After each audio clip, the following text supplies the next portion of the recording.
teachings you heard me proclaim in the presence of many witnesses, and entrust them to reliable people who will be able to teach others also.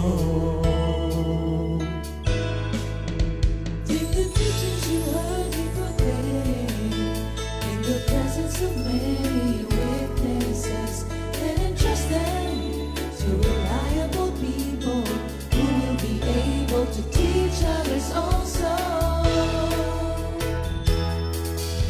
Take the teachings you heard me proclaim in the presence of many witnesses, and entrust them to reliable people who will be able to teach others also. Take the teachings you heard me proclaim in the presence of many witnesses, and entrust them to reliable people who will be able to teach others also. 2 Timothy 2:2. Hallelujah, 2 Timothy 2:2. Praise the Lord. 2 Timothy 2:2.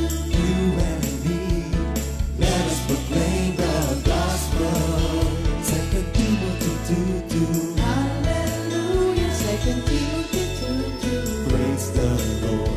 2 Timothy 2:2. You and me, Let us proclaim the gospel of Jesus Christ. Take the teachings you heard me proclaim in the presence of many witnesses, and entrust them to reliable people who will be able to teach others also. take the teachings you heard me proclaim in the presence of many witnesses, and entrust them to reliable people who will be able to teach others also. 2 Timothy 2:2. Hallelujah, 2 Timothy 2:2. Praise the Lord. 2 Timothy 2:2. You and me, let us proclaim the gospel. 2 Timothy 2:2. Hallelujah. 2 Timothy 2:2. Praise the Lord. 2 Timothy 2:2. You and me, Let us proclaim the gospel of Jesus Christ. The harvest is plenty, but the workers are few. And as for me and my house, we will serve the Lord. We will serve the Lord.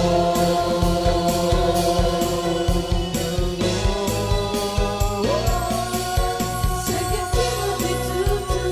Hallelujah. 2 Timothy 2:2. Praise the Lord. 2 Timothy 2:2. You and me, let us proclaim the gospel. 2 Timothy 2:2. Hallelujah. 2 Timothy 2:2. Praise the Lord. 2 Timothy 2:2. You and me, Let us proclaim the gospel of Jesus Christ. 2 Timothy 2:2. Hallelujah. 2 Timothy 2:2. Praise the Lord. 2 Timothy 2:2. You and me, let us proclaim the gospel. 2 Timothy 2:2. Hallelujah. 2 Timothy 2:2.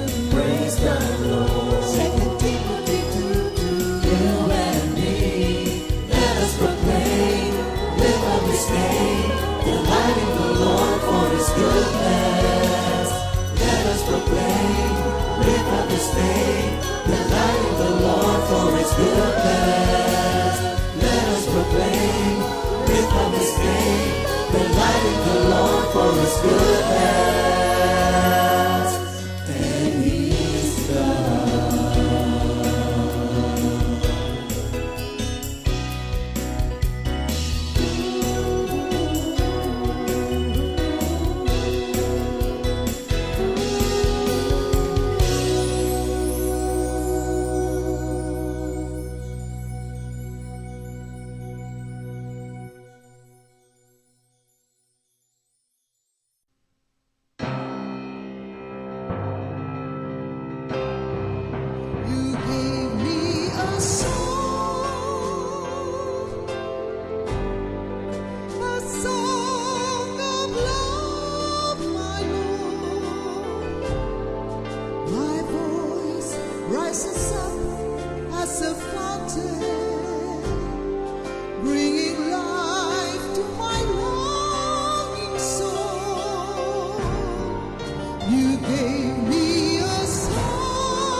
Diyos ay pag-ibig.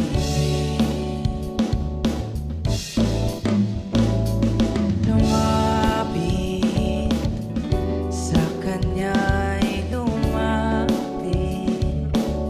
Pag-ibig niya di pagkakait. Diyos ay pag-ibig.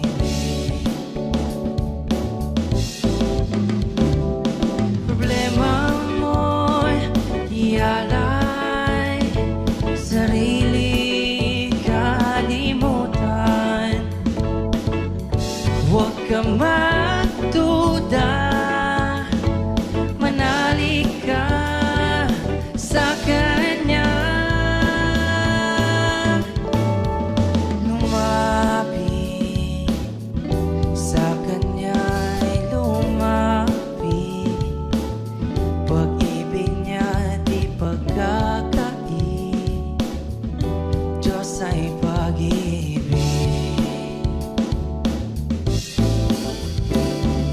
Problema mo'y ialay, sarili kalimutan. Huwag ka magduda, manalig ka sa Kanya. Siya'y tapat sa pangako niya, di Kanya pababayaan. Buhay niya'y pinagkaloob, ano pang hindi niya ibibigay.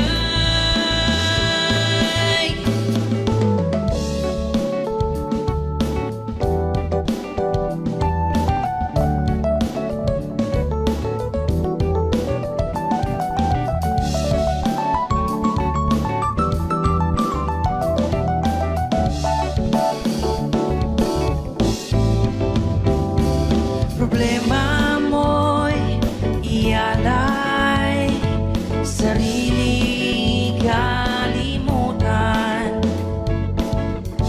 Huwag ka magduda, manalig ka sa Kanya. Lumapit sa Kanya'y lumapit. Pag-ibig niya'y di pagkakait. Diyos ay pag-ibig. Diyos ay pag-ibig. Diyos ay pag-ibig.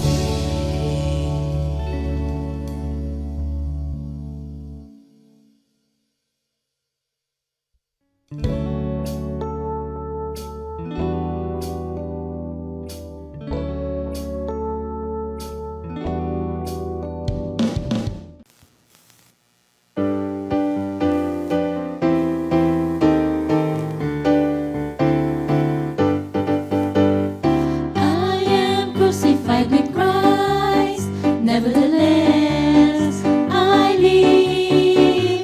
Yet not I, but Christ liveth in me. Christ liveth in me. The life which I now live in the flesh, I live by faith on the Son of God, who loves me, and gave Himself for me. I am crucified with Christ, nevertheless I live. Yet not I, but Christ liveth in me. Christ liveth in me. The life which I now live in the flesh, I live by faith on the Son of God, who loves me, and gave Himself for me. Good morning, Jesus! Welcome to Awit ng Pag-ibig! CSM Edition. Ayan. So, thank you Lord po mga kapatid. Sige po, opening prayer na lang po na. Sige po, ako na lang po mag-open. Thank you Lord. Hallelujah Lord. Panginoon, maraming pong salamat sa umagang ito na ipinagkaloob niyo po sa aming lahat. Thank you, Lord, sa mga kapatid po na kasama ko ngayon para po dito sa episode ng GMJ. Lord God, ikaw po ang siyang manguna, ikaw po ang siyang magsalita, Panginoon, para po sa amin, Lord God. Ikaw po ang magbukas ng puso't isipan po ng bawat isang makikinig, Lord God. And nawa po, Panginoon, sa lahat po ng gagawin namin dito, Lord God, magbigay po yun ng glory sa inyo, Panginoon. Lord, iniaalay po namin ito para po sa inyong greater glory. In Jesus' name, Amen. Ayan. So, ayun nga po. Bago ko po umpisahan, magpakilala na lang po muna siguro yung mga kasama ko po dito. Mga kasamahan ko po ulit sa grupo ng LSS, Lower South Sisters. So, sa katabi ko na po muna. Good morning po. Ako po si Sister Elaine, kapatid ni Brother Elmer, tsaka ni Brother Enol. Ayan. Ayan, magandang umaga po mga kapatid. Ako po si Sister Camille Nocum. Ang aking pong asawa ay si Yuris Nocum na anak po ni Brother Enol and ni Sister Helen po. Thank you, Lord po. Thank you, Lord po. Good morning, Jesus. Ako po si Sister Tessa. Marami pong nakakilala sa akin. Anak po ako ni Sister Leonie. Wala po ako asawa. Sure, pakilala sila. Thank you, Lord. Good morning po mga kapatid. Ako po si Sister Carla. Kapatid ko po siya sa mga hindi mo nakakaalam. Magkapatid po kami ni Sister Tess. Anak po kami ni Sister Leonie. Thank you, Lord. Ayan, thank you, Lord. So, ayun nga po, bali ngayon pong month of October, so ang ating pong main topic is about living life full of faith. And nung nakaraan nga pong linggo, ang na-discuss po natin is about kung tungkol nga po sa race, so yung starting point po natin, which is yung having a relationship with God. So ngayon naman po, since nandun na tayo sa race, we will talk about yung dun sa mga kailangan nating iwasan while we are in the race. So sabi nga po, don't trip or wag kang matalisod, wag kang matapilok, wag kang madapa. So ano nga ba yung mga kailangan nating matutunan? So para po umpisahan, siguro umpisahan ko lang po muna kasi nga personal relationship with God and personal, kumbaga, race ito ng bawat isa. So una pong tanong, mga kapatid, kagaya ng tanong ko last week, kung i-rate nyo po yung relationship nyo with God, 1 to 10, 10 being the highest, gaano po kayo ka-close kay Lord? Ayan. So, kila Sister Carla na lang muna mag-umpisa. Ayun, thank you, Lord. Na-pressure ako. Akala ko Sister Elaine. Joke lang. Bali, yung sa personal relationship with God, kung i-rate ko, siguro sa 6. Kasi although matagal na kami dito sa Comfy, I feel na marami pa akong dapat i-improve. Kasi yung parang sa akin, kasi hindi enough na nagbabasa ka ng Bible na parang dapat, parang feeling ko, ang kulang sa akin is maka-encourage pa ako na iba, na, which is yun yung kulang ko. Saka, maging more bold ako with being a Christian. Kumbaga, may action item din sa part ko dapat. Parang yun yung feeling ko na kulang ko. Kaya, ang sa akin is 6 pa lang yung aking relationship with the Lord. Amen. So, kailangan pa ng more effort para makahikayat pa, more boldness. Ayan. Sister Tessa. Ako, siguro mga ganun din, mga 6. Kasi alam ko na despite of na matagal na ako sa service, ang dami pang tatabasin ni Lord sa akin. And talagang i-clean talaga niya ikaw eh. So parang continuous lang talaga na minsan masakit, pero by God's grace, nakakapagpatuloy tayo. Yun din, ganun din na ako naman nakakapag-open na naman ako sa office, saka sa mga friends ko. Kaya lang, minsan kasi lumalabas yung pagiging yung pagiging strong ko, yung masyado akong straightforward. Kaya minsan humingi ako ng tawad kay Lord kasi baka, syempre minsan, hindi naman natin dala yung tayo lang eh. Nadadala rin natin yung si Christ sa atin. Kaya nagpapasalamat pa rin ako kay Lord dun sa grace niya. Thank you, Amen po. Sabi nga po, di ba, yung fruit bearing daw na sanga, yun yung pinuprune. So, kaya dumadaan tayo sa pruning kasi mayroon tayong binibear na fruit para kay Lord. Ayan. Sister Camille. Ayan po. Good morning po mga kapatid. Siguro po sa akin para maiba din po. 6. Para maiba. Ayan, 6 din po. Kasi Ako po matagal na rin pong umaattend po kay Comfy po. Pero alam ko po kasi yung relation ko kay God, kulang pa. Kulang pa talaga po. Kasi mararamdaman nyo naman po yun eh. Hindi yun yung basta na umaattend ka, nagbabasa ka ng Bible. So, more on sa gawa, ayun po. So, para po sa akin, nasa 6 pa po ako sa ngayon po. Ayun po. Thank you, Lord po. Ah, sige. Sister Elaine. Ako naman, para maiba din. 6 na din. Ibang-iba nga po. Ako din, 6 pa rin. Kasi, although matagal na akong matagal na akong naging member ng Comfy, matagal ko na rin nakilala si Lord. Pero marami kasing, yung stop-stop. Stop-stop. Maraming period sa buhay ko na nag-stop-stop ako ng talagang yung service kay Lord. Kaya bari nag-stop-stop din ako ng paano ko siya makikilala, paano ko magpag-serve sa Kanya.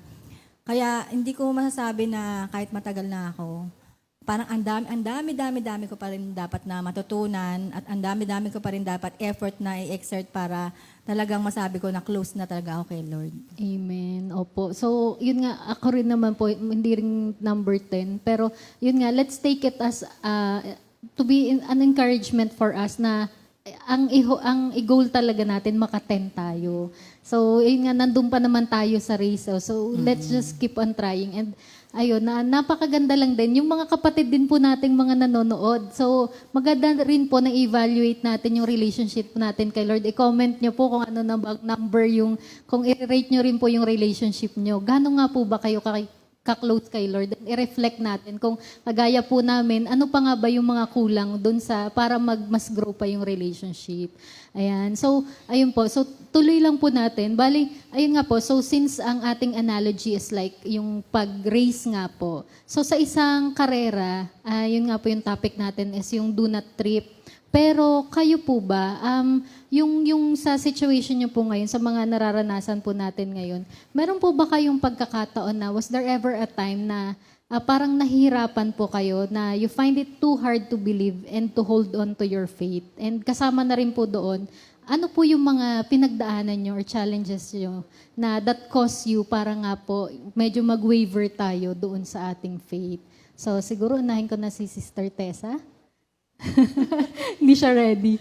Hindi ako ready. Nakatulala ako. Thank you, Lord. Unang-una kasi yung yung nagpapa-wave sa waiver ng ating faith. Unang-una yung, syempre, yung minsan yung kakulangan natin sa pagtitiwala sa Diyos. As in talagang, minsan, parang, di ba, parang alam mo na nagagawa ng paraan ng Diyos dun sa lahat. Lalo na ako nung nawala si Mama. Tapos yung,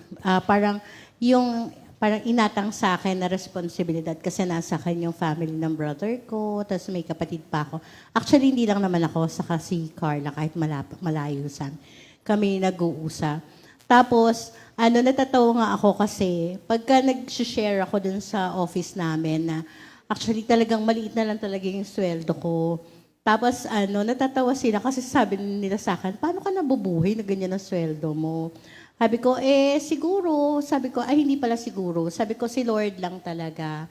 So, minsan, dumadaan tayo dun sa mga pagsubok. Like ako, kasi marami akong, sabi ko nga kay Ria, ang dami kong sakit. Kasi inoperahan ako last year dun sa stone. Tapos ngayon, meron akong hyperthyroidism. Meron akong dito na kailangan siyang, actually last year pa, na kailangan i-biopsy siya, tapos ooperahan siya. Tapos kasi yung nag-share nga nun si Sister Lisa sa Sunday Fellowship, isang talagang kaakibat talaga na pag nagkakasakit kayo, anxiety, talaga yung depression. Pero, thank you Lord talaga. Kasi ako dumaan talaga ako sa anxiety kasi nga, sabi ko, ayoko na magpapa-check up sa doktor. Kasi pagka nagpa-check up ka sa doktor, i-refer ka sa isang doktor. Tapos pag i-refer ka sa isang doktor, may makikita. Tapos i-refer ka na naman, may makikita na naman. Minsan, naki-question natin si God. Parang, inaano natin na, Lord, ba't ganon? Parang nagsuserve naman ako sa'yo. Pero, parang ang dami-dami. Tapos sabi kong ganon. Nakakatuwa lang talaga kasi isang blessing talaga na nandito tayo sa Diyos. Kahit minsan nag-waver yung faith natin. Pinapaalala sa atin ng Diyos yung kabutihan niya. doon sa previous na ano, kasi na-operahan ako, na siya nag-provide. Tapos thank you Lord din kasi nung etong last na nagpa-ultrasound ako uli dun sa thyroid ko, hindi siya yung pinaka-bukol niya, kung ano yung size niya 2 years ago, saka last year, saka ngayon, lumit pa siya ng konti. Kaya sabi ko, Lord, thank you, Lord. Yung simpleng ganon, sabi ko, Lord, kung gusto mo akong pa-operahan, ipoprovide mo ko. Tapos yung mga simpleng kasi nagkaroon ako ng parang nag-hyperventilate ako, gano'n. Sabi ko, Lord, parang sunod-sunod. Pero napakabuti pa rin ng Diyos kasi talagang, actually, napaka-blessed natin na nandito tayo sa ganitong gawain. Kasi, talagang kakausapin ka niya. Sabi nga nung last week ni Sister Heidi na dapat mas matagal tayo, mas malaki yung listening natin kaysa yung tayo nagsasalita sa Diyos. Kaya I praise and thank the Lord kasi despite of madalas talaga nag-wave yung aking faith, lalo na pagdating sa health ko, pagka may nararamdaman ako or yung sa budget namin everyday, pero kahit kailan hindi nagkulang ang Diyos. And yun nga, nagpapasalamat ako na kahit kailan hindi nagpabaya ang Diyos sa amin. Kaya yun lang, sa faith, makinig lang tayo, magpatuloy lang tayo. Isa pa lang secret ko, pag nag-anxiety ako, alam mo yung kanta natin nung concert, meron yun sa YouTube. Malaking talaga siya, effective talaga siya. Kasi pag nag-anxiety ako sa depression, hindi ako nakakatulog.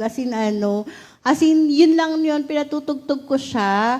Tapos talaga napakahimbing ng tulog ko. Kaya talaga napakabuti talaga ng Diyos sa atin kahit kailan hindi niya tayo pinabayaan. Kaya thank you, Lord. Thank you, Lord. So talagang mahirap talagang kaaway yung anxiety. Kasi po parang, sabi nga po nila, kapag meron ka daw fear, specific siya meron kang kinakatakutan. Pero kapag ka sinabing anxiety, parang fear siya na hindi mo ma-explain kung anong nagkukos, kung bakit ka uncomfortable, ano ba yung kinakatakot mo. And ayun po, lalo na nung nag-pandemic, maraming mga tao na parang mas lalo tuloy na bukas yung topic na yun, na dati parang binabrush off lang natin, ay wala lang yan, mawawala din yan. Pero napaka pala niya, yung nararanasan pa lang yan ay seryoso. And kailangan natin, valid siya. And thank you Lord kasi even dun sa mga situation na hindi natin alam kung bakit tayo natatakot, bakit tayo nangangamba, isa yung constant and sigurado. Kay Lord manggagaling yung peace at saka yung sagot dun sa kung ano mang nakakapagpatakot sa atin. Thank you, Lord. Si naman, Sister Carla. Ayan. Anong nangyari? Was there ever a time na nag-waver yung faith mo and ano yung challenges na nag-cause nun? Siguro, hindi naman talaga super challenge kasi hindi naman overly yung Situation. yung change yung life. Kasi ako, more on, yung personality ko kasi, hindi katulad, kami, complete opposite kami. Siya, very, kung ano gusto niya gawin, kahit regardless kung tama o mali, gagawin niya talaga kung gusto niya, parang ganon. So, parang may mambabatok na mamaya dyan. Parang ganon siya. Ako, more on the safe side ako na pag-iisipan ko munang, although impulsive ako at times, pero ako, more on the safe side ako. Iisipin kong mabuti, kung ano ba yung repercussion na to, ganyan. So, ang tendency ko is, although nandun yung faith ko kay Lord, ang tendency ko is, magbida na ako yung gagawa. Kasi alam ko na, andyan naman si Lord Pero hindi ko kinonsult si Lord. Technically, parang sa sarili mo, hindi naman talaga nawala yung faith mo.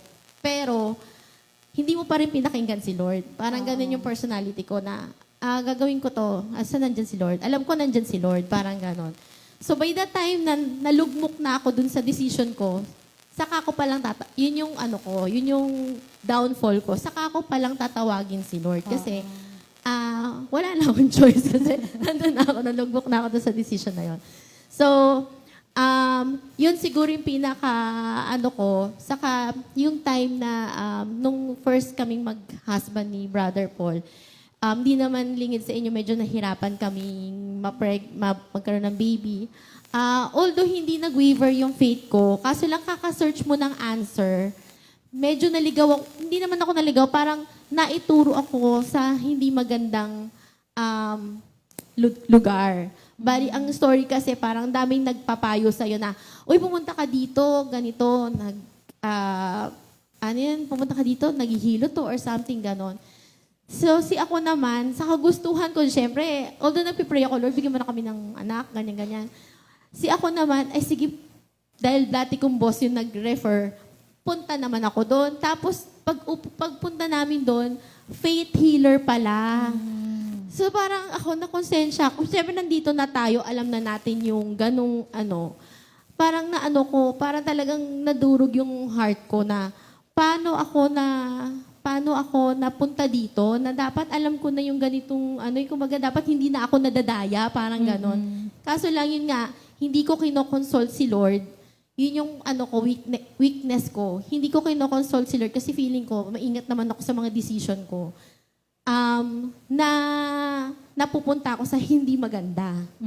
So, yun yung siguro yun yung pinaka hindi naman nagwe-wave yung faith ko, pero hindi ko pinapractice. So, yun yung siguro yun. Katulad ng sinabi ko kanina, bakit 6 lang? Kasi, hindi ko napapractice yung dapat na task or dapat na responsibility ng isang Christian. Thank you, Lord. Ayun. So parang ang nangyayari, yung sinasabi natin na nagiging self-reliant tayo, yun yung napapanghawakan natin. Ay sige, parang alam ko na to, alam ko na yung gagawin. Tapos hindi nga natin na-consult si Lord. And then kapag nandun na tayo sa hindi na natin alam ang gagawin, parang si Peter, nung hindi na siya makahinga dahil nalubog siya sa dagat, sa kanya hinanap si Lord, Lord save me. Pero nung time na nakafocus siya kay Lord, si Lord lang yung tinitingnan niya, nakakalakad siya sa tubig. Pero nung nawala yung focus niya, ay punta tayo dito sa faith healer. O in-advise naman to nung ganito. Tapos pumunta tayo dun sa ibang mga bagay. Ayun na, dun na nahulog si Peter dun sa dagat. And nung nahuhulog na siya nalulunod, sa kanya na hinahanap si Lord. So ayun, totoo naman na even yung mga Bible heroes natin, ganun din yung nangyari sa kanila. So bago ko tanungin yung dalawan dito sa tabi ko, kakanta po muna sila. Ayan.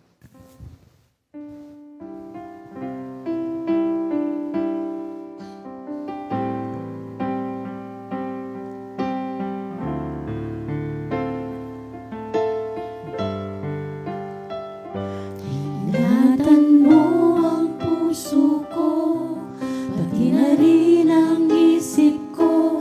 Huwag mong hayaang mawalay sa piling mo.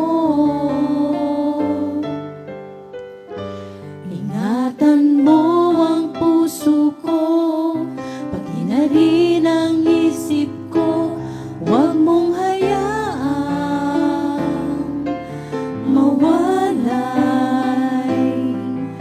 sa piling mo. Dinggin mo, Jesus,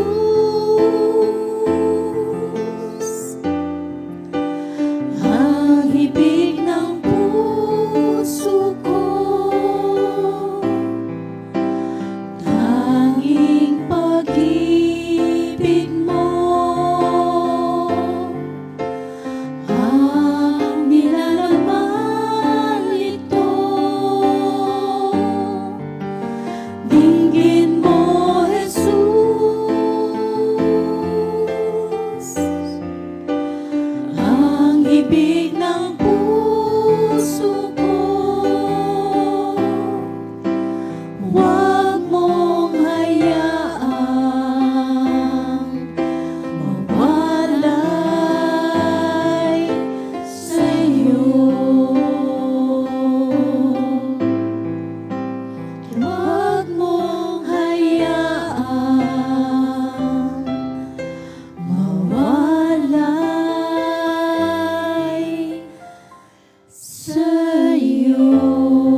po, yung kasi nung last week na episode nga, ang isang word na palaging nauulit nun is to be connected.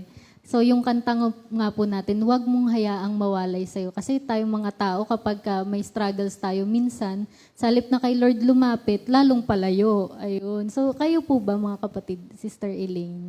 Ako dun sa question na ano, di ba? Was there ever a time na you Opo. find it hard to believe? Opo. Marami. Marami. Natandaan ko kasi nung bago pa lang ako kay Lord, nag-start kasi ako noon nung buntis ako dun sa panganay ko eh. Medyo matagal-tagal to Sige lang po. Nung nag-start ako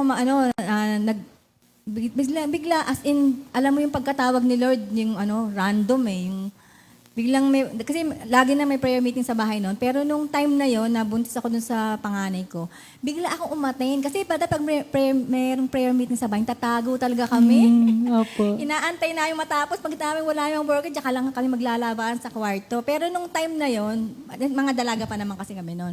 Pero nung time na yun nung buntis nga ako sa panganay ko, bigla ako attend ng prayer meeting sa baba, sa may parlor sa baba sa Pulog. Tapos doon ako nag-start. Tapos hanggang masama na ako sa fellowship. Tapos yung unang time na parang nag-doubt talaga ako sa faith ko kay Lord. Nung laging nagkakasakit yung panganay ko, lagi kaming takbo sa ospital, sa doktor, kasi lagi siyang kinukumbulsyon. Sinatin lang, kukumbulsyonin, takbo kami sa doktor, takbo kami sa ospital, hanggang sa as in yung parang pinaka-last, nung 3 years old, nag-start siya sa before mag 1 year old, 2 years old, 3. Nung 3 years old siya, yung akala ko talaga, kukunin na siya. Sige lang po. Yung last na convulsion niya talagang, kulay talong na talaga siya. Di sabi ko, ano ba ko, Lord, ba't ganun? Parang, nag-question niya ako kay Lord na, ang tagal ko kasing 2 years na ako na nag-asawa, pero after 2 years. After 2 years na nag-asawa ako, tsaka lang ako nagkaroon ng anak. Di sabi ko, bigay ni Lord John, no? Pero palagi siya nagkakasakit ng Lord, ba't ganito? Sabi ko, ano ba to? Kukunin mo ba to? Sabi ko gano'n.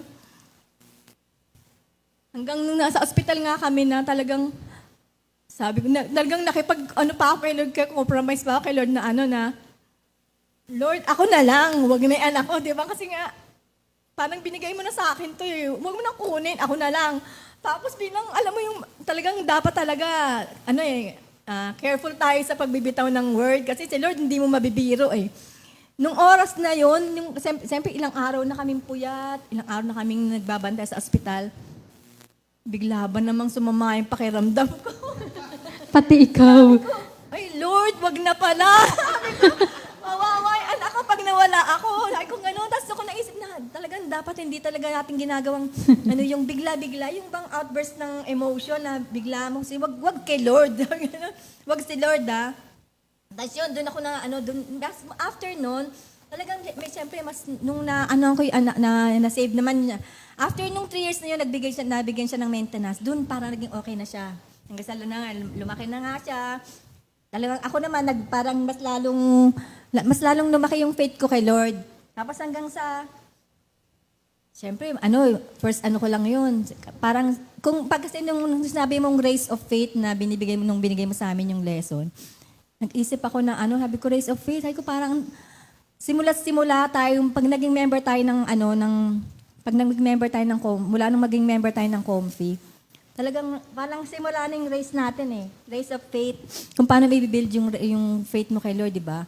Tapos parang isa race din yung mga marathon, yung mga gano'n, na race ng hindi sa race ng buhay. Marami rin silang obstacles, di ba? May mga nadadapa, may mga napapagod, sumusuko na. Pero meron din naman yung mga, kahit sabihin mong hindi sila nag-aim na makuha yung prize, tinatapos nila yung race.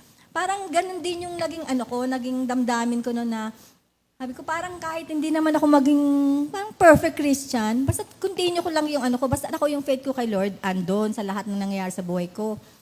Tapos siyempre, nahayabing mo mga sa race, may mga obstacles siya. Isa na nga yun naisip ko na unang obstacle ko na, sabi ko parang, bibitaw na ba ako? Ako parang ko parang yung faith ko naman kay Lord, okay, yung sige naman ako sa faith ko kay Lord. Pero parang ba't ako binigyan ng gano'n? Yung pala, simula lang pala yun. Yung mga sumunod na obstacles na dinaanan ko, sobrang mas mahirap pa pala talaga.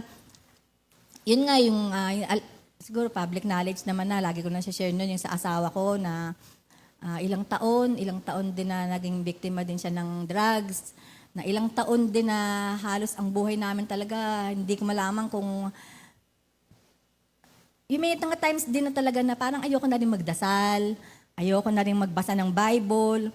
Kasi tuwing magbabasa ako ng Bible, pag sinasabi ko sa sarili ko na, gusto ko na talagang hiwalayan talaga to, hiwalayan ko na talaga to. Pag nagbasa ka ng Bible, ipapabasa naman sa'yo na, pag yung brother mo nagkasala sa'yo, pag humingi ng tawad, patawarin mo, hindi lang 7 times, 77 times. Yun naman yung, parang ayoko na magbasa kasi ito yung binibigay sa akin lagi eh. Tapos sabi ko, sige, tuloy ko lang to. Sabi ko kasi pinili ko to eh. Sabi ko gano'n. Akala kasi nabigay siya yung bigay sa akin ni Lord. Di habang tumatagal, hindi gumaganda yung relasyon namin. Downfall yung relationship namin. Na pumapangit na rin yung relasyon niya sa mga anak namin. Tapos, yung sa mga panahon din na yun, isa pang obstacle na ko din, pag kinakapa ko yung nagsa-self-examination ako, meron talaga ako nakakapang mga bukol. Tuwing naliligo ako, nakakapa ko talaga yung may nakakapa talaga akong mga bukol. Pareho, left and right, nakakapa ko yung mga bukol. Tapos yung sa span ng time din na yon na talagang down ako, na magbasa't dili talaga ako ng Bible. Pero uma-attend ako ng fellowship. Sumasama ako nun sa mga daddy ko kasi wala akong pamasahe. Hindi ko talaga kaya, wala akong budget para pamasahe. Sumasabay ako nung kaila daddy, kaila mami mag-fellowship. Hindi para mag-fellowship Parang ko lang yun. Para makatakas lang ako kahit sandali lang sa bahay. Parang yung mapahinga lang talaga sandali yung utak ko sa away, sa problema, sa kuko ng pagkain, yung mga ganon. Pero yun yung way ni Lord para talaga ma-build up ulit yung faith ko. Kasi alam niya, nakikita niya na nagwe-waver na talaga ako. Tapos hanggang sa, tuloy-tuloy lang, hanggang sa, nakalimutan ko na kung anong taon, parang nagka-UTI ako, nagpa-check up ako. Tapos ang sabi sa akin ng doktor na may nakakapa daw siya na bukol dun sa matris ko. Sabi ko, sabi ko, sumabay pa. Sumabay pa. Pero, yung hindi ako ganun ka-worried na sabi ko. Kasi before pa noon, na-operahan na rin ako, na-operahan na ba ako? May raspa lang. Nag-endometrial thickening. 2 beses, yung first na 2010, na hospital ako noon. Tapos, umulit siya after ng 2012. Ganun ulit, nagbe-bleeding ulit ako na halos, hindi ko alam kasi ilang araw na, halos nagkukulang na pala yung oxygen sa utak ko, tapos kulay puti na talaga ako. As in, masakit na yung ulo ko, nahihilo na ako. Tsaka lang ako nagpadala sa ospital kasi parang feeling ko, ang lakas ko pa rin eh. Talagang yung usual na gawain sa bahay, naglalaba pa talaga ako ng kumot. Pero nagbe-bleeding ako noon Tapos yung ospital ako na yun nga, tapos ang sinabi sa akin ng doktor ko, sabi ko, paano yun? Baka after 2 years, mag-bleed na naman ako. Ang sabi ba naman sa akin, kailangan tanggalin na daw yung buong matris ko. Sabi ko, hindi. Sabi ko, hindi. Hindi ako papayag. Hindi ako papayag talaga. Yun talaga yung faith ko. Hindi ako papayag na matanggalan ako ng kahit na isang organ lang. Sabi ko, feeling ko, kung kukunin ako ni Lord, gusto ko buo pa rin ako na sasama sa Kanya. Yung walang mababawas sa ko. Hindi ako in-schedule na ako noon, pero hindi ako for clearance, hindi ko ginawa. Ilang taon. Tapos hanggang sa na alam naman na naghiwalay na kami ng asawa ko. Alam ko na Kasi yung pinagpe-pray ko kasi lagi kay Lord na kung talagang siya, yung binigay niya sa akin, laging, yung mababasa mo sa Ephesians, di ba, yung wife, submit yourselves to your husband. Tapos nakalagay naman din doon na husbands, love your wife as you love yourself. Pero nakikita ko naman na hindi niya mahal yung sarili niya. Kasi kung mahal mo nga yung sarili mo, hindi ka magpapaabuso ng ganun sa drugs eh. Yun yung eye-opener ko na bakit ako magtitiis na makisama sa gantong tao na sarili niya mismo hindi niya kayang mahalin para mahalin niya kami. Kasi talagang naapekto na yung mga anak ko.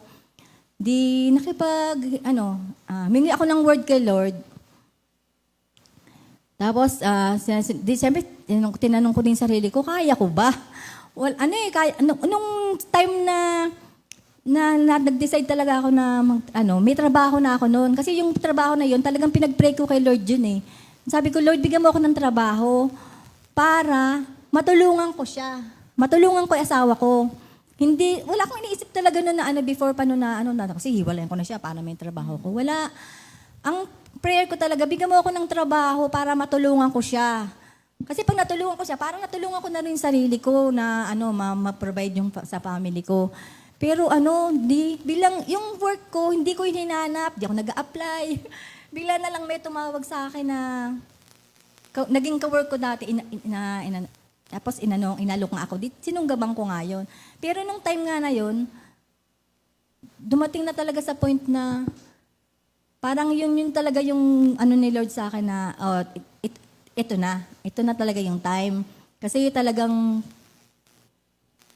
pinapupunta na rin sa bahay namin yung mga kaanohan niya, yung mga yung mga ka-members niya.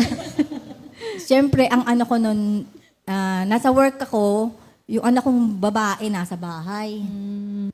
Yun na, kasi nung sabi ko, Lord, tutuloy ko pa ba ito nung tutuloy ko ba ito? Yun yung naging sign ko na, ito na talaga. Umalis na kami ng bahay, kami ng anak ko. Yung pag-alis ko na yun, para talaga akong nabigyan ng, para akong binuhusan ng malamig na tubig talaga na-refresh yung utak ko sa ilang taon na, yung, sabi ko, kasi kung tinulungan ako ng Lord, kasi wala akong noon, pero nung nagsabi ko sa mga kapatid ko, kumuha ako ng bahay, bahala na yun, si Lord ang bahala. Sabi ko, kumuha ako ng bahay, natitira namin mag-ina, kasama si Mami, bigay talaga lahat ni Lord John. Tapos nung nagsimula na kaming mamuhay na isa, sobrang peaceful na, sabi ko, ito talaga yung buhay na gusto ko sana kasama sana yung mga pamilya ko eh. Pero nun lang kami na dalawa, yun ko lang naramdaman talaga ulit na tinutulungan talaga ako ni Lord. Kasi noon, alam ko naman tinutulungan ako ni Lord, pero hindi ko siya ma-feel kasi nga ang daming struggle, ang daming away. Hindi mo, kumbaga sa race, di ba, dapat focus ka eh. Andun ko, tinitingnan mo yung end ng race, yung end ng, yung goal mo na, na kahit hindi mo makuha yung prize, pero yung ma-finish mo talaga yung kasi di ba iba-ibang lap yan eh. Pero yung mga bawat lap, lagi akong natatalisod, lagi akong nadadapa. Pero natutuwa naman ako kasi alam ko tinutulungan talaga ako ni Lord tumayo. Kaya nung habi ko, habi ko talagang mabait talaga si Lord. Kasi eto pa, yung last na nung mag-senior ako, nagpa-general check-up ako. Talagang glory to God. Lahat, yung habi ko kasi ngayon ko malalaman, yung mga ilang taon na sabi ko, may bukol na talagang nire-review ko talaga lagi. May bukol, tsaka may bukol ko sa matres. Glory to God, nung nakuha ko yung result ko, lahat siya normal. Normal siya. Ultimo yung sugar ko, ultimo yung dugo ko. Normal talaga, pati yung sa abdomen, tsaka sa breast, ultrasound. Normal siya. Sabi pa nga sa akin ng doktor, siya daw kasi mismo may high blood, may diabetes. Sana all. Kaya, as yung sabi ko, talagang sa buhay, yung sa race of faith natin, mag-start talaga tayo sa unti-unti. Hindi mo sasabihin na, uy, ito na yung faith ko talaga, kay Lord talaga ako, kay Lord talaga ako. Hindi eh. Unti-untiin ka niya. Padadaanin ka talaga sa iba't ibang struggle na pero siya rin naman yung gagawa ng paraan para patatagin ka. Bibigyan ka niya rin ng strength para mapagdaanan mo yung lap na yun para talaga yung goal mo na ito yung gusto kong tapusin eh. Siyempre, nakita rin naman ni Lord yung heart's desire ko talaga na makapag-serve sa Kanya. Ito nga, bilang pagbalik ko, na yung willing na talaga ako talaga na maten talaga lagi, makinig. Sinali niya pa ako sa LSS na noon ko talaga, ang tayo pangarap. Pag may nakakita akong kumakanta sa harapan, saan dapat kumakanta din ako dyan. Gusto ko nang kumanta. Amen. Ano lang din, hindi ko pinlano, biglang nakita ko lang sila Sister Jeline sa labas. Sabi, Sister, baka gusto mo sumali. Yun na, doon na nag-start. Kaya talagang glory to God. Sa ating ang tawag doon sa karera natin dito sa pagpapalago ng faith natin kay Lord, tiyaga lang talaga. Parang din sa mga athlete, di ba? Tiyaga, practice, di ba? Practice, paano mapag-practice, kailangan din may time. Kailangan bigay mo yung time mo, bigay mo yung effort mo. Kailangan din malakas yung katawan mo. Siyempre, kapapalakasin din natin yung katawan natin. Ganun din, parang sa mga, para makapag-practice. Tayo naman, kailangan palakasin natin yung katawan natin para maka-attend din tayo ng fellowship. Baka pwede pa na tayo mag-outreach. Di ba?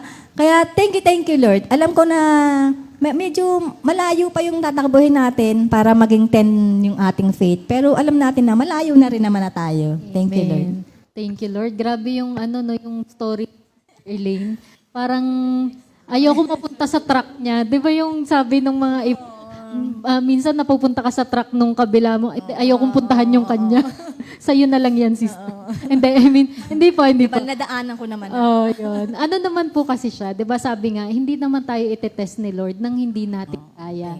And yung ibibigay niya na trial sa atin, ibibigay niya rin naman yung aid na kailangan natin para mo pagtagumpayan. So tama rin po yung sinabi niyo, no? Talagang magpi-persevere ka lang, tuloy-tuloy lang kahit ano yung na nadadaanan natin, na pwedeng nag-stumble tayo, pwedeng natapilok tayo, pero tuloy lang natin, di ba? Tayo lang ulit, tapos kasama naman kasi natin si Lord. Si naman, Sister Camille, kasali ka. Ayan, so yung question nga, was there ever a time when you find it too hard to believe and hold on to your faith? At saka, what challenges did you face that caused your faith to waver? Ayun, thank you Lord po. Para po sa akin yung was there ever a time when you find too hard to believe and hold on to your faith? Actually, napakagandang tanong kasi parang mapapaisip ka, oo nga, no.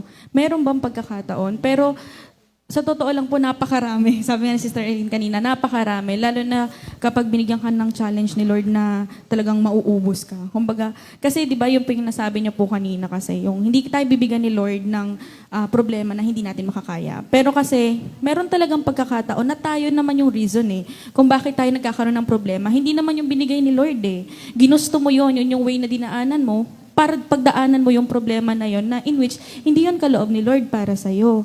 So, kapag kayo mga ganun yung mga challenges na pinagdadaanan natin, kanino tayo lumalapit? Minsan hindi naman sa Kanya din.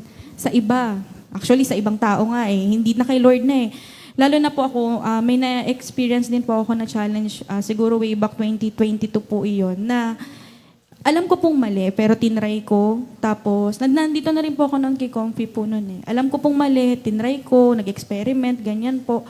Tapos, alam ko sa sarili ko na ayaw ni Lord nun Pero bilang ako yung sinunod ko yung sarili ko, hindi ko sinunod si Lord, ginawa ko. Tapos, yung challenge po na yon na parang sabi ko, doon ko na nasubok na bigla ko na tinatawag si Lord. Lord, bakit ganito? Parang gabi-gabi umiiyak ako, Lord, bakit ganito ka? Bakit binigay mo sa akin yun?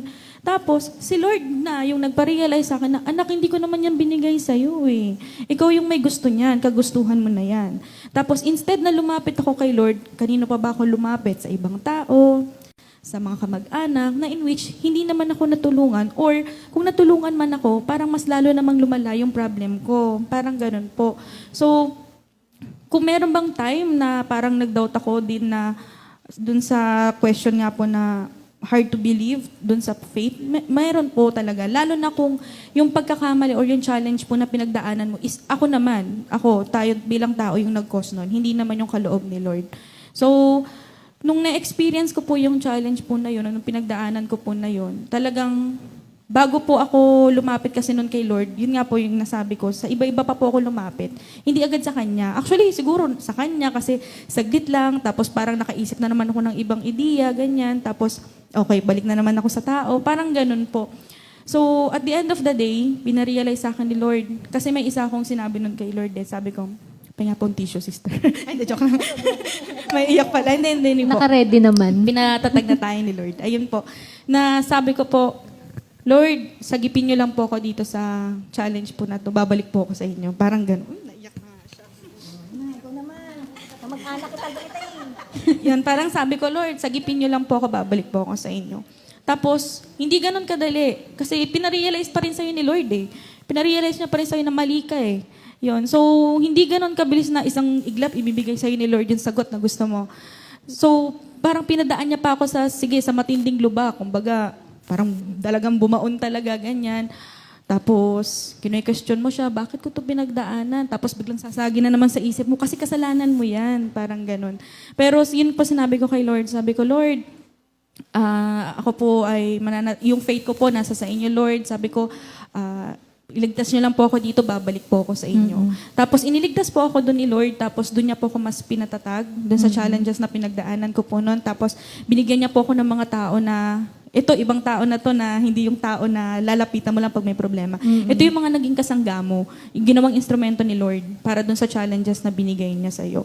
Actually, doon sa pagkawala ng faith natin, marami eh. Hindi lang siya problema sa pamilya, problema sa kung ano pa man. Actually, minsan sa work din. Kasi ma-share ko na rin po. Doon kasi sa work ko po ngayon po under po kasi ako nila Mr. and Mrs. Caramba po. So, doon po ako naka-deployed sa isa po nilang manpower agency. And sa akin naman po, ang challenge po na ma-share ko po is yung sa mga katrabaho. Tapos, doon din sa way na may isa po kasi akong task na mag-market ng client. Ayun po. So, kung iisipin ko lang, madali lang yan. Kakausapin mo lang yan, magpapasa ka lang ng proposals, ganun na. Pero hindi po pala, lalo na kapag yung kausap mo is hindi siya ganun din kalapit kay Lord. Kasi, parang yung kausap mo, kasi syempre nakakarinig na po tayo ng salita ni Lord, yung kausap mo, ang gusto niya parang hindi na makatao naman yung gusto mong mangyari. Parang ganun. So, sa akin naman, since nakakarinig na ako ng salita na Lord, parang kumbaga dinadivert ko yung iba, parang mga ganun. Tapos hanggang sa, actually maraming clients ang hindi ko nako-close, yun, honestly. Then meron din naman pong naka-close. Kaya lang, kumbaga yung challenge na, Lord, bakit ba hindi ko ma-close ng client na to? Kasi syempre, since manpower agency kami, kailangan po namin ng kliyente, kailangan po namin ng mga tao, mga ganun. Then minsan naman po, yung challenge naman po na, kumbaga, ititest din yung faith mo is yung mismo sa loob ng management employees. So, ngayon po kasi sobrang hirap mag-handle ng mga kasamahan mo sa work, lalo na mga Gen Z, mga ganon. So, sobrang hirap. Minsan mapagalitan mo lang, dadamdamin na nila. So, sabi ko, Lord, ano ba naman to? Parang si Lord na lagi yung sumbungan mo na dati, kung kani-kanino kaya tao lumalapit. Ngayon si Lord na, kahit ibulong mo lang, Lord, ano ba naman to? Parang ganon. So, sa akin, para maiwasan ko yung ganon, talagang iniipon ko sila, nag-uusap-usap kami, ganyan, ini-explain ko sa kanila, lalo na yung minsan, Ma'am, ang hirap naman kasi, ang hirap ng trabaho, ganyan. Sabi ko, ano ka ba? Walang madaling trabaho. Sabi ko gano'n sa kanya. Pwede man sabihin. Sabi ko kasi, yung embalsamador nga, hirap na hirap magtuwid ng panga eh. Ikaw pa kaya ka kung ganyan. Walang madaling trabaho. Sabi ko gano'n. Kaya lang, kailangan sasamahan mo rin siya syempre ng Lord. Sabi ko sa kanya, bakit Lord, ma'am? Tapos yun, ni-explain ko sa kanila na hindi lang busog trabaho, dapat meron din tayo. Lalo na po sa amin sa office, every Tuesday may prayer meeting din po kami. Noon, tara, sama kayo, sasama. Tapos sa mga susunod, hindi na sasama kasi dami ng reason. So, sa akin, hanggat maaari, ayoko sana silang ayain kung hindi naman nila kagustuhan. Siyempre, hindi din naman matutuwa nun si Lord. Pero, ayun, every morning, nagpapatugtog kami ng worship song. Tapos, kapag Tuesday na, pag malapit na mag-prayer meeting, sila na nagsasabi sa akin na, Ma'am, sama po kami sa prayer meeting. Parang yung kay Sister Dens, kay Sister Carla din po na ano po siya ng mga, nakapag-invite siya nung mga kasamahan niya din. So, ay ko pala, nalito na tuloy ako kasi naiyak ako kanina. Ayun po. So, kung dumating man yung, ayun po, going back po dun sa question po, si Lord pa rin po talaga at the end, si Lord pa rin po talaga. Kahit anong challenge ang bigay niya sa'yo. And minsan nga, yung challenge na yun is, tayo yung may gawa. At the end, si Lord pa rin po talaga. Thank you, Lord. Ang dami kong napulot doon. Una, sabi nga doon sa Hebrews 12, di ba? Sabi niya doon, let us throw off everything that hinders and the sin that so easily entangles. So wala pong sugarcoating. Talagang yung sin, talagang ilulugmok ka niya. Yes. So kailangan mo siya talagang itapon, kailangan mo siyang iwanan, kailangan mo siyang iwasan. So kapag ka kasi, syempre yung pag-commit ng sin, ano yan pinagdesisyonan natin. Kaya nga sabi, di ba, yung battle palaging nasa isipan. And very important na, sabi ko nga, palaging intentional yan dapat, na kung ang mas napapractice mo is yung palaging paghingi ng guidance kay Lord, yun yung mapapractice mo, hindi yung, hindi mo na ma-entertain yung iba Hindi na papasok sa'yo yung sin. Pero, yun nga sabi nga, kung alam ni Satan na yun yung, doon ka ibibless ni Lord, doon ka niya i-attack, gagamitin niya. Pero again, kung ano man yun nagawa natin, so nagkasala tayo, ay sabi ni Sister Camille, i-deal pa rin natin yung consequences ng ating mga wrong decisions nung pag-commit natin ng sin. Pero again, nandoon pa rin yung grace of God. Yes, nagkasala ka, pero ikaw pa rin yan, mahal pa rin kita. Hindi tayo tinatawag ni Lord sa kasalanan natin Kilala ka niya as Camille. Hindi ka niya katawagin na, ito, makasalanan ka. Hindi. Tatawagin ka niya, Camille, sige, paano natin naayusin? Ganito gagawin mo. So yun, si Lord of second chances, actually chances, kasi hindi lang siya second napakarami. Paulit-ulit tayong magkakasala, paulit-ulit tayong madadapa. And alam naman natin yun, pero 'di ba sabi nga ni Sister Elaine kanina, feeling niya parang hindi niya na naririnig si Lord. Pero sometimes pala, well actually, si Lord palagi tayong kinakausap. Pero in between God and us, ang dami nating inilalagay sa pagitan natin ni Lord Si Lord, bago sa'yo, nandyan pa yung anger, nandyan pa yung fear, nandyan pa yung pride, nandyan revenge, kung ano mang meron ka inilalagay sa pagitan nyo ni Lord. Kaya maski na nagsasalita sa'yo si Lord, hindi mo naririnig. Kaya very important sa race of faith na magpatuloy lang. Mahirap, pero sige, tuloy lang tayo. And tuloy na natin yung pagkanta nyo. Ayan.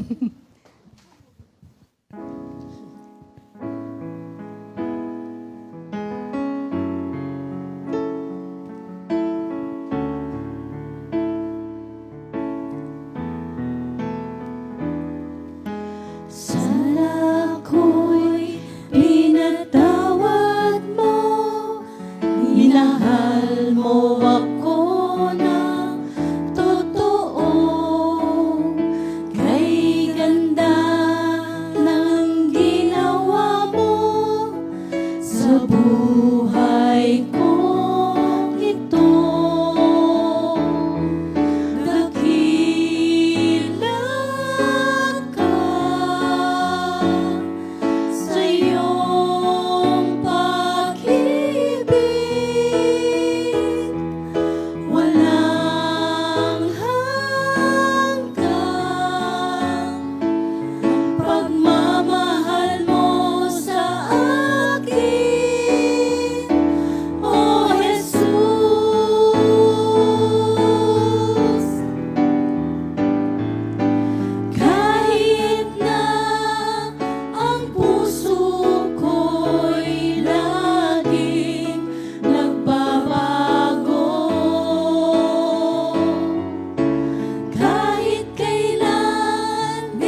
thank you, Lord. Mahal na mahal tayo ni Lord. And itong mga kapatid natin na nagse-celebrate ng birthday, mahal kayo ni Lord. Kaya, happy birthday po ngayong October 12. Happy birthday kila Sister Chai Dalusong, Sister Sofia Montiel, Sister Je Lavilla, and Sister Zenny Sandro.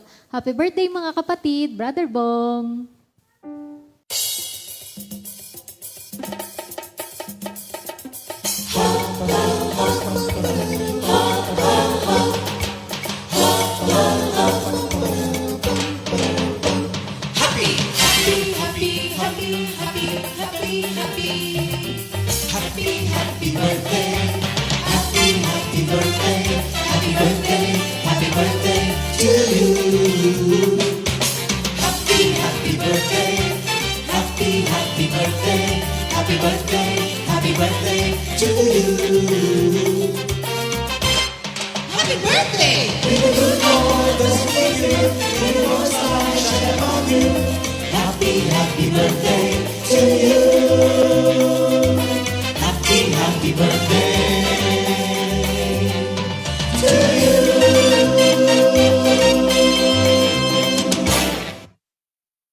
Ayan, happy birthday mga kapatid. Enjoy your day. Happy birthday! Ayan. Thank you, Lord. So, ayun nga po. Continue natin yung ating kwentuhan nga po. So, ayun na nga. So, sa race of faith na to live life full of faith nga, sabi, iwasan natin yung ma-stumble. So, ano yung mga causes ng pag-stumble natin? Pag marami tayong dinadalang mga baggages, no? Nandyan yung unforgiveness, nandyan yung pride, nandyan yung fear, nandyan yung pagiging self-reliant natin. Pero ayun nga, yung nabanggit nyo na kanina yung mga hindrances na yun eh.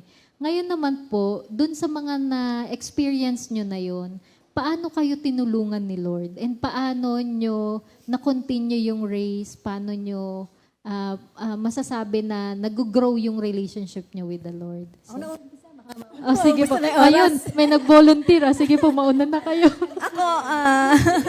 Ako, sinimulan ko na kasi baka maubusan tayo ng oras. Kinuha ko din dun sa word na race, yung sagot ko dun. Race, R-A-C-E. Sa R is read the Bible regularly. Dun pa rin. Kasi dun tayo kinakausap ni Lord. Araw-araw. Araw-araw, hindi lang araw-araw. Every time na wala tayong ginagawa, Bible. Kasi laging may word si Lord. Laging may word. Yung sa A, attend mga godly activities. Katulad nito, fellowship, prayer meetings, outreach. Kung kaya natin mag-outreach, ako talaga pangarap ko makapag-outreach ako pag talagang binigay na ni Lord yung time. Amen. Amen. Tama ka, Sister. May Bible nag-second the study, motion. yan. Tapos yung sa C, check yourself always. Kasi minsan di natin na-check yung sarili natin eh. Akala natin okay na tayo, pero ang dami pa palang lacking sa atin, ang dami pang kulang, ang dami nating pinagkakaabalahan na pwedeng hindi naman natin pagkaabalahan, mas bigay natin yung time natin kay Lord. Tapos sa E, example, be an example to others. Kasi baka sinasabi natin na Kristiyano tayo pero hindi nakikita sa atin. Amen. Sabi na tayo magsalita, mag-isip, at makitrato sa ibang tao. Amen po. Very Thank you, important Lord. yung practice. Thank you, Lord. Amen. Ayun na. Very good. Sige, next na. Sino na? Sa akin naman po spelling ng Camille. Wow. Hindi kayo masyadong prepared. Hindi, joke lang po mga kapatid. Ayun po, so how did God help you to remove the hindrances? Mga kapatid, word of God lang po. Amen. Yun lang po. Wala na pong ibang sagot doon kundi si Lord at ang kanya pong mga salita. Thank you, Lord po. Amen. Kasi yung salita ni Lord, truth siya. Totoo siya ngayon, hanggang bukas, hanggang sa susunod pang mga araw. Kaya kahit anumang hindrances ang dumating, salita pa rin ni Lord. Share ko na lang po yung verse ko po. Ay, sige po. Aking pong verse is, with God all things are possible. Matthew 19:26. Amen. But blessed are those who trust in the Lord and have made the Lord their hope and confidence. Jeremiah 17:7. And last po, for I know the plans I have for you, declares the Lord, plans to prosper you and not to harm you, plans to give you hope and a future. Jeremiah 29:11. Thank you, Lord Thank you, po. Lord. Amen. Sister Tessa. Word na naibibigay ko. Sa Hebrews 12:2, fixing our eyes on Jesus, the pioneer and perfecter of faith. And sa Romans 12:12, be joyful in hope, patient in affliction, faithful in prayer. Thank you, Lord. Amen. Thank you, Lord. Sige po. Sister, Ako Carla. naman po, siguro read the Bible. Talagang hanggang ngayon, pinapractice ko pa rin at patuloy pa rin po ako nadadapa dito. Read the Bible, saka listen. Siguro yung pinaka ano ko is hindrance sa akin kasi yun nga, hindi ako nagli-listen kay Lord. Kaya ako nakakakommit ng sin kasi hindi ako nagli-listen. So, yun yung dahil pag hindi tayo nag-listen, magiging self-reliant tayo. Yung faith natin kay Lord, hindi natin napapractice. So, paano natin ma-achieve yun? So, kaya, ma-share ko lang kasi nagkaroon ako ng parang hard lesson parang sa akin kasi ma-pride ako. So, hard lesson for me dahil dun sa previous work ko, parang ayoko siyang iwanan. Parang dami kong uncertainty. Lord, pag umalis ako dito, parang hindi ka pa naniniwala kay Lord na i-bless ka ni Lord. May sinasabi na nga sa yung path si Lord na pag umalis ako dito, wala na akong trabaho. Parang gano'n. Kung saan ako pupunta, yung ganda na ng work. Parang comfortable ka na eh. Siguro yung, in terms of the world, parang pag tayo, di ba, normal sa ating mga tao na pag comfortable ka na, parang ayaw mo nang umalis doon, andyan ka na, ayaw mo nang mag-change, ayaw mo nang uncertainty. So, yun yung ano ko, kahit na may sinasabi ng path sa akin si Lord, ayoko pa din kasi comfortable ka na. Ayaw mo nang mag-improve. Eh, katulad nga ng sinabi ni Sister Elaine, we're running the race of life. Paano ka mag-run ng race kung hindi mo i-improve yung sarili mo? Kung nandito ka lang sa comfort zone mo. And yun nga, ang sinabi ni Lord is, sa akin, listen. Hindi naman kita pababayaan. Parang binigay na sa akin ni Will. Ang dami ng word ni Lord na pinagsunod-sunod. Nagbabasa naman ako ng Bible kaso ayaw ko mag-listen. So, yun yung nangyayari. So, bigay ko lang yung word na binigay ni Lord. Psalms 33 verse 18, the Lord watches over all who honor Him and trust His kindness. So, pag ino-honor natin si Lord by listening, reading the Bible, saka listening, sure tayo na hindi lang si Lord yung mag-watch over sa atin. Meron siyang army of angels that will watch over us at hindi naman tayo ipapahamak ni Lord. So, ganun din sa atin, kailangan as an athlete, as God's army din tayo dahil kailangan natin maging practicing Christian.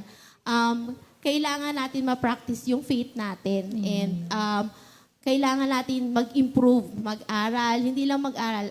For me, yun nga yung isa rin sa isa rin sa weakness ko is nahihiya ako na, parang hindi naman nahiya, more than nahihiya. Parang di ko alam kung paano ako maging mag-encourage ng ibang tao. Lalo na yung mga kadalas, kahit sa previous work ko and then sa current ko ngayon, puro foreigner yung kadil ko. Parang hindi ko alam paano ipapasok na. I-open. Oo, na Christian ako. Kaya pag may mga event na hindi kay Lord, parang hindi sa faith natin, bigla na lang akong hindi aatin.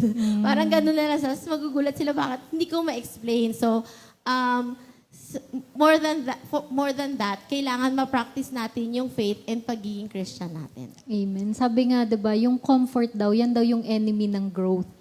So, kung gusto mong mag-grow, which is yan naman yung gusto sa atin ni Lord, iwanan mo yung comfort zone mo. And isa pa, siguro yung dun sa nahihirapang mag-share, ako siguro personally, ang ginagawa ko, parang ipinapaalam ko sa kanila na ma-identify nila na Christian ako.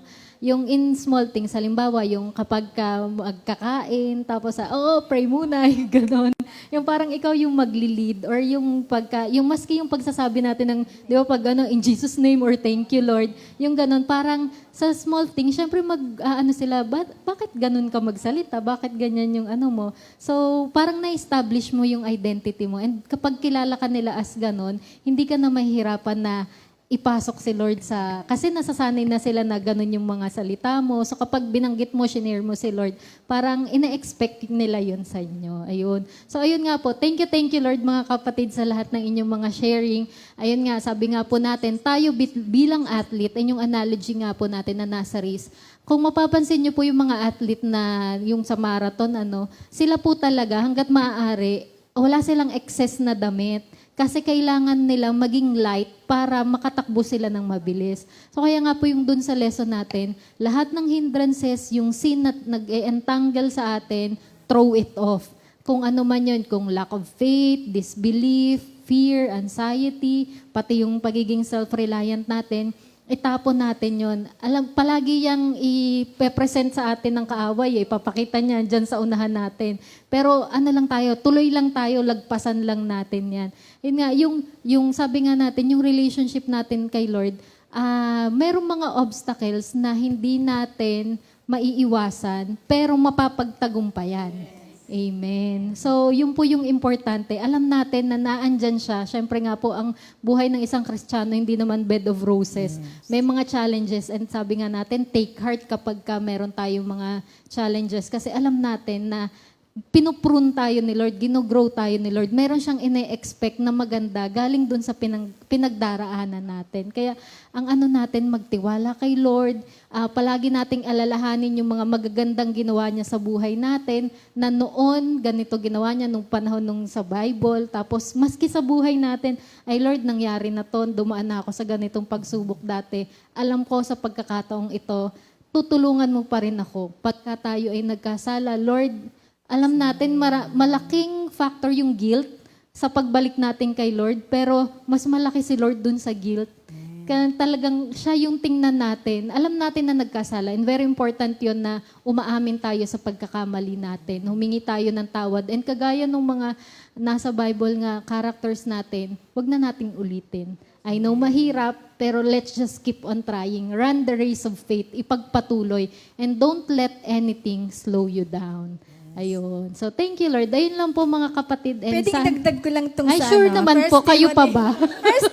Sa 1 Timothy, ang ganda kasi. Sa 1 sige Timothy po. 6:12. Amen Run po. your best in the race of faith and Amen. win eternal life for yourself.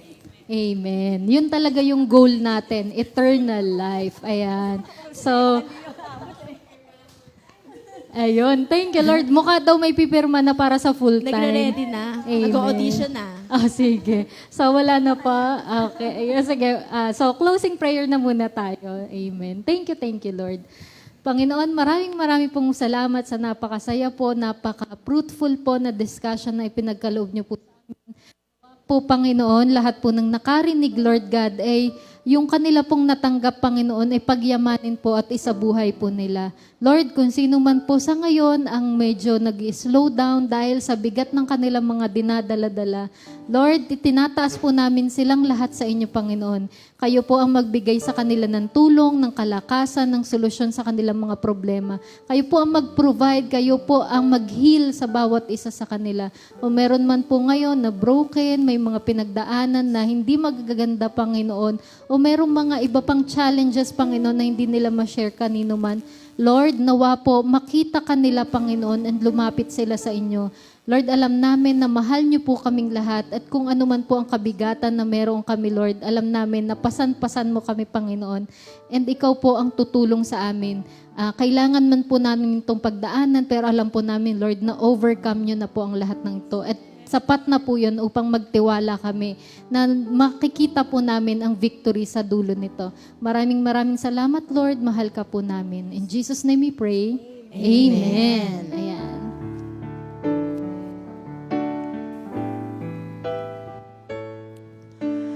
Thank you, Lord, for the new beginning. You gave me a new life and strength to go on. Hold me tight, be my guide, 'cause from now on I live a new life. Lord,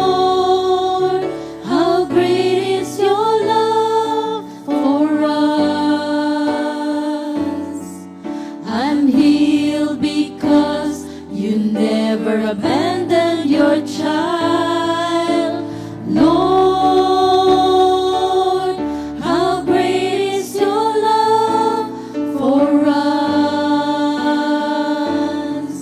I'm healed because you never abandoned your child. So I thank you, Lord, for your amazing love.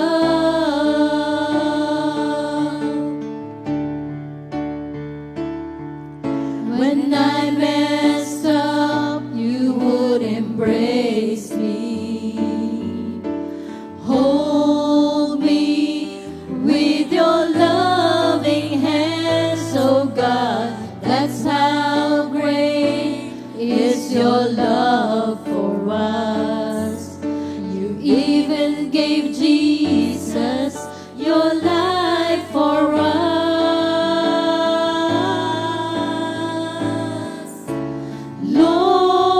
Lord, how great is your love for us. I'm healed because you never abandoned your child. Lord, how great is your love for us. I'm healed because you never abandoned your child. So I thank you, Lord, for your amazing love.